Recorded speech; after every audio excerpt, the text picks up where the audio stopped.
अस्सलाम वालेकुम नाज़रीन, डीएम पाकिस्तान के साथ मैं हूँ आपकी होस्ट समन इलियास। तो नाज़रीन, जैसे कि आप जानते हैं ईद आने वाली है और ईद वाले दिन जो दर्जी होते हैं वो शहंशाह हो जाते हैं, किसी के हाथ में नहीं आते, ना रिश्वत दें हाथ में आते हैं, ना मोहब्बत चाहत से हाथ में आते हैं और ना किसी दबाव से हाथ में आते हैं। एक ऐसी दर्जी मुझे मिले हैं जिन्होंने अपने ये आप देख सकते हैं लगाया हुआ है मशहूर की तरफ से दिया गया सूट यहाँ सिलाई नहीं होता।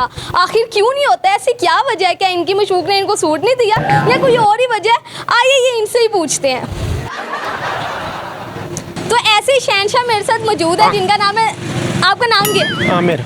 सबसे पहले अस्सलाम वालेकुम। वालेकुम अस्सलाम। कैसे हैं आप? जी अल्हम्दुलिल्लाह ठीक। अच्छा, दर्जी जो होते हैं वो ईद वाले दिन हाथ में नहीं आते, ना किसी रिश्वत से, ना दबाव से, ना मोहब्बत चाहत से। आप कैसे दर्जी हैं? जैसा आप सोच रही हैं वैसे ही हूँ। यानी कि आप हाथ में आने वाले नहीं हैं अभी? इन दिनों में नहीं। इन दिनों में नहीं। यार मुझे बताएं, ऐसी क्या ऐसी वजह हो जाती है जो ईद वाले दिन ही आप सबने भागना होता है? बस बेसिकली काम का प्रेशर इतना होता है कि उसकी वजह से जो है ना और बुकिंग नहीं कर सकते। अच्छा, बुकिंग लास्ट आपकी कितनी होती है? तकरीबन यकम रमज़ान से बंद कर देते हैं।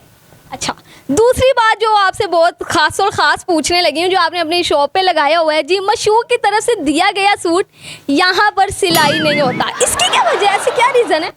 ये रीज़न ये है कि मेरा एक दोस्त था, वो सूट लेके आया। अच्छा। तो मैंने उनसे पूछा कि ये आपको इतना अच्छा गिफ्ट कहाँ से मिला है? तो उन्होंने मुझे बताया कि मुझे मेरी मशहूर ने दिया है। तो वो मेरे पास टाइम नहीं था जिस वजह से मैंने नहीं सिया। अच्छा। तो उन्होंने कहा ठीक है, अगर आप मेरा सूट स्टिच नहीं कर रहे तो आपने इधर लिख के लगाना है कि आपने किसी और का भी नहीं करना। तो उस वजह से फिर मैंने ये लिख के लगा दिया। ये तो फिर जलन वाली बात हो गई। ये क्या बात हुई?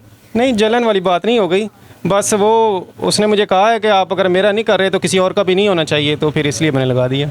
आपकी मशूक है? नहीं, मैं मैरिड हूँ। ओ, ये तो बड़ी अच्छी बात होगी कि आप मैरिड हैं। अगर आपकी मशूक होती फिर सारे काम छोड़ के पहले वो तो आपने उस बेचारे का भी सूट पकड़ लेना था। नहीं पकड़ लेना था, लेकिन असल में टाइम नहीं था, वो ईद तक बनना नहीं था। तो आपने अपने दोस्त के लिए ये सिर्फ लाइन लगाई है? नहीं, सबके लिए।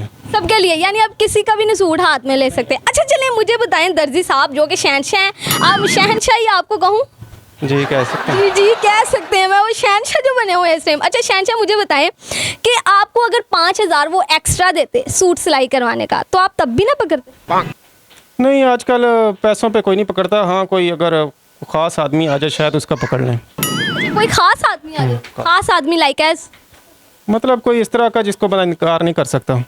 अच्छा, दर्जी एंड वाले दिन किसको इनकार नहीं करते, ये बता दें। बहुत करीबी रिश्तेदार या कोई दोस्त। बहुत करीबी रिश्तेदार तो वैसे ही आजकल समझ रहे हैं। हाँ जी, हाँ जी। क्या? वो एक मेरे सामने पार्लर वाली हैं, उनका मैंने अभी 2 दिन पहले सूट पकड़ा है और आज सिलाई कर रहा हूँ। आज सिलाई करें? अच्छा, रिश्तेदार ही बस हाथ में लेके आते हैं, वैसे नहीं। नमस्ते। अच्छा दर्जी साहब, अगर आपको कोई आपकी फेवरेट चीज़ दे, वैसे खाने में आपका क्या पसंदीदा चीज़ है?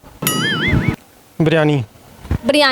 बिरयानी की देग दे दे कोई इस वक्त, आप उनके सूट सिलाई करेंगे? नहीं। बस जी, इनका मतलब है कि नहीं, हर बात में नहीं, ये हाथ में आने वाली नहीं है। और आपको पता है शहंशाह हाथ में कब आते हैं? अच्छा मुझे बताइए, आपको ईद वाले दिन टोटल कितने ड्रेस इकट्ठे हो जाते हैं? तकरीबन 200 के करीब। 200 के करीब। तो कितना टाइम लगता है आपको एक सूट में? तकरीबन 3 घंटे। और 200 सूट में कितना लगेगा? 1 महीने में। 1 महीने में जल्दी सूट दे देते हैं या ईद के दौरान आप भाग जाते हैं? नहीं, टाइम पे देते हैं। अच्छा, कुछ दर्जी होते हैं जो सूट देने के बजाय भागना पसंद करते हैं, उनके बारे में क्या कहना चाहेंगे आप? बस वो कोई ऐसी रीज़न बन जाती है कि वो टाइम पे नहीं दे सकते, फिर उसकी वजह ये होती है कि भाग के ही जान बचाना पड़ती है, बाद में फिर देखी जाती है ईद के बाद। अच्छा, बाद में वो आपको कुछ नहीं कहते? कहते हैं, लेकिन फिर बातें सुननी पड़ती हैं बस। क्या क्या कहते हैं? कि यार अच्छा नहीं किया, आपने सूट देना था, आपने टाइम। मैंने सुना है कि दर्जी को बड़ी सी बददुआएं भी मिल जाती हैं, तो कभी आपके साथ ऐसा हुआ है? होता है। हाँ जी। तो आप क्या कहते हैं आगे से? बस ये है कि किसी को साइज़ में कोई इशू आ जाता है कि आपने हमारी फिटिंग ज़्यादा लूज़ कर दी है, या ज़्यादा टाइट हो गए हैं कपड़े, या बाजू छोटे हो गए हैं। अच्छा देखिए, खास बात ये कि आप एक ड्रेस कितने में सिलाई करते हैं? 1500 में। 1500 में? तो कोई आपको कम का कहे तो कितना कम कर देते? 100 रुपये कम कर देते हैं। तो फिर मैं आपको 1400 में अभी दे के जाऊँगी। जी दे जाएँ। अच्छा, लास्ट में आप क्या कहना चाहेंगे जो आपने इसके बारे में लिखा, मशहूर की तरह से दिया गया सूट यहाँ सिलाई नहीं होता, इस बात की वजह से आप क्या कहना चाहेंगे लास्ट में देखने वाले नाज़रीन को? ये जिस वजह से मैंने लगाया है, मैं उस दोस्त के लिए कहना चाहूँगा कि देखें, मैंने आपकी बात रखी है, आपका सूट नहीं सिया तो किसी और का भी नहीं सिया मैंने। अच्छा, ये सिर्फ इसी ईद या अगली ईद में भी यही हाल होगा? नहीं, अगली में नहीं होगा, इंशाल्लाह कोशिश करेंगे सर। अगली में ये होगा, मशहूर की तरफ से दिया गया सूट लाजमी सिलाई हो। इंशाल्लाह। चलो जी, थैंक यू सो मच, आपने अपना कीमती वक्त दिया, क्योंकि इस टाइम ये वाकई बहुत बिजी होते हैं, तो इनका बहुत शुक्रिया कि इन्होंने अपना टाइम निकाल के हमारे साथ थोड़ी सी बात की। क्या नाज़रीन, आपको हमारा प्रोग्राम कैसा लगा कमेंट सेक्शन में लाजमी बताइएगा। इसी के साथ अपनी मेज़बान समन इलियास को दीजिए इस वीडियो से इजाज़त। अल्लाह हाफिज़।